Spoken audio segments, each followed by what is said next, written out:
Republican सेनेचे सरसेनानी आदरणीय आनंदराज आंबेडकर साहेब यांनी परभणी येथील घटनेच्या निषेधार्थ सर्व आंबेडकरी संघटनांना महाराष्ट्र बंद करण्याचं आवाहन केलेलं होतं। आज सर्व आंबेडकरी संघटना या बंदमध्ये उत्स्फूर्तपणे सहभागी झालेल्या आहेत।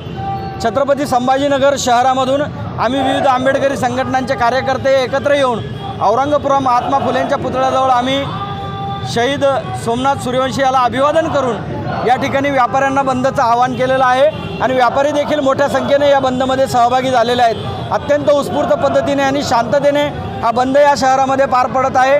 माझी महाराष्ट्रातल्या सगळ्या आंबेडकरी कार्यकर्त्यांना विनंती आहे की आपण हे बंद अशाच शांततेने पार पाडला पाहिजे आणि शहीद सोमनाथ सूर्यवंशी याला न्याय मिळाला पाहिजे, त्याच्या कुटुंबाचं पुनर्वसन झालं पाहिजे।